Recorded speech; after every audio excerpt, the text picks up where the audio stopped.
Bienvenue à toi, ami poisson, que tu sois poisson en signe solaire, lunaire ou ascendant. Peut-être que cette vidéo est pour toi. Aujourd'hui, nous allons voir un petit peu au niveau de la thématique sentimentale, quelles sont les énergies propices à la réalisation. Donc avant de débuter cette vidéo, je vous précise que les vidéos YouTube, enfin les miennes en tout cas, sont générales. Elles ne parleront pas à tous les poissons. Donc je vous demanderai de bien vouloir faire la part des choses par rapport à votre situation personnelle. Voilà. Alors, nous allons voir un petit peu, donc comme je te disais, quelles sont les énergies propices à la réalisation pour ce mois d'avril 2024. Concernant les poissons en signe solaire, lunaire ou ascendant, nous allons voir un petit peu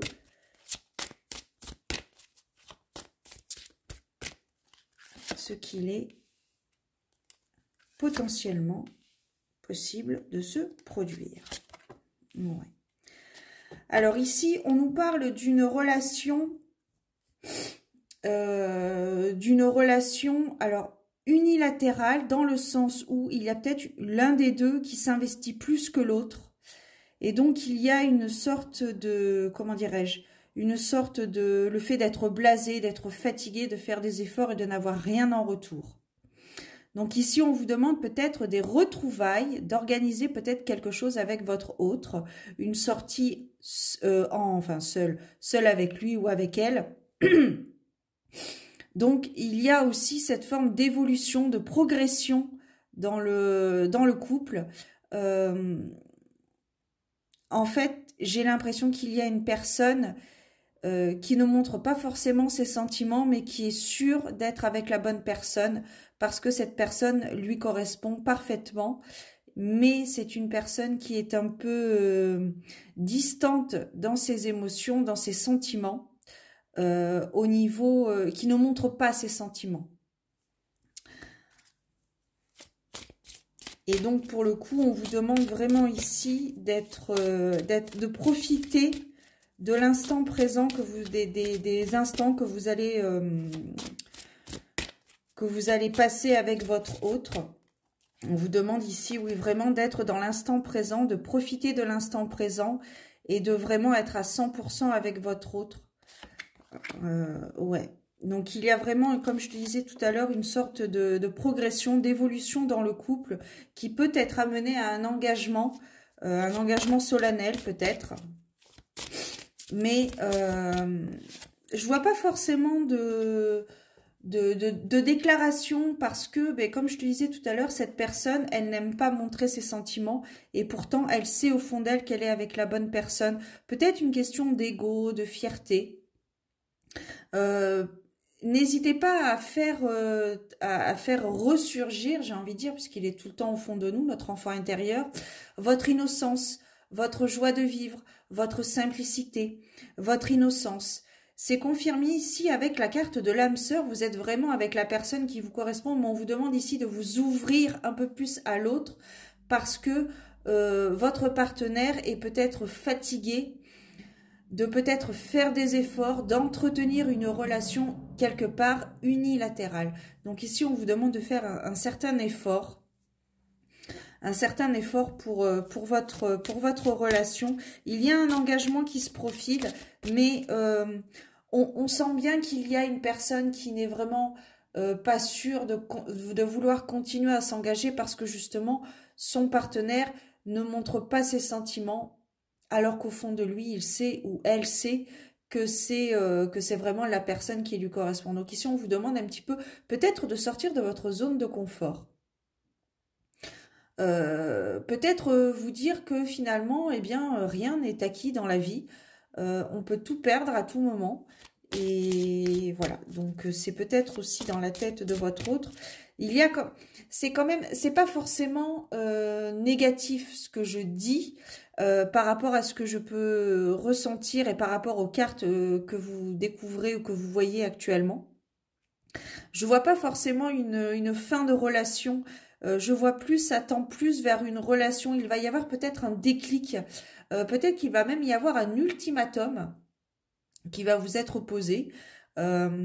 Ici, on vous demande vraiment de reprendre les rênes de votre relation. Il y a vraiment quelque chose de très, comment dirais-je, de très, ouais, c'est ça. Vous ne prenez pas la relation à son importance. Pour vous, vous avez l'impression peut-être vous avez peut-être l'impression que c'est une relation euh, platonique, alors que l'autre personne voudrait quelque chose de plus solennel, de plus stable, de plus sérieux. Et vous aussi. Mais vous ne le montrez pas, vous ne montrez pas vos sentiments, peut-être par rapport à votre passé amoureux, ou peut-être que vous avez été, ou justement dans votre passé amoureux, peut-être que vous avez été trop honnête et que ça vous a perdu. Mais par rapport à cette relation que vous vivez actuellement, ou la personne que vous allez rencontrer, mais là, ça me parle d'un couple qui existe déjà.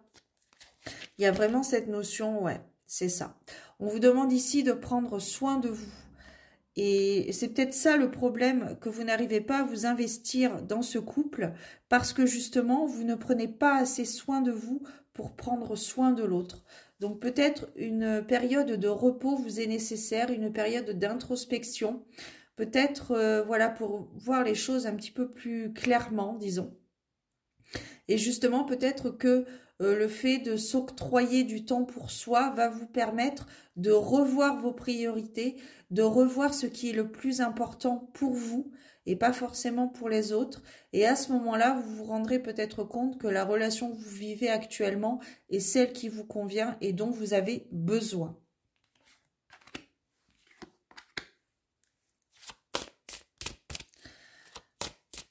Il y a vraiment cette notion ouais, il y a vraiment cette notion de passion, de quelque chose de très passionnel, voire fusionnel.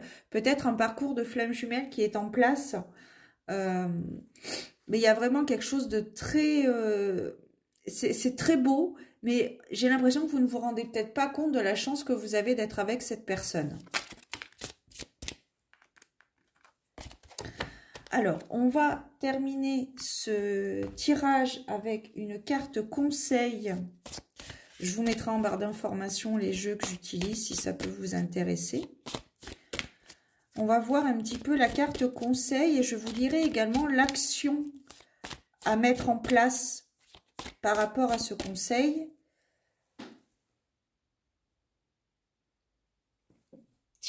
Excusez-moi.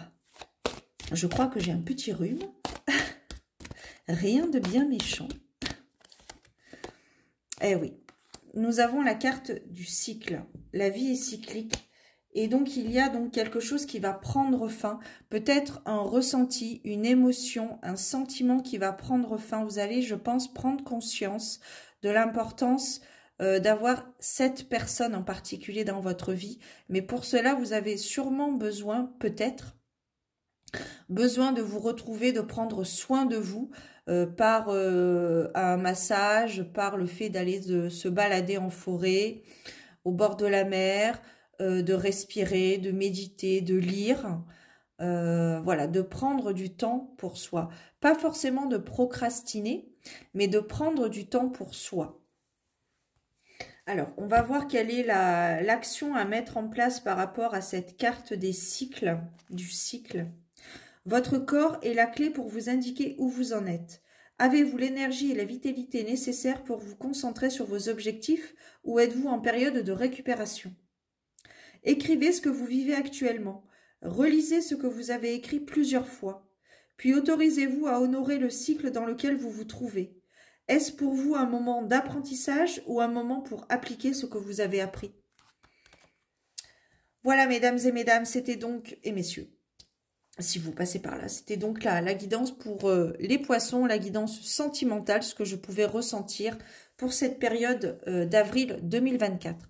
Prenez soin de vous, c'est important, gardez la foi et je vous donne rendez-vous très bientôt pour de nouvelles aventures divinatoires. Ciao!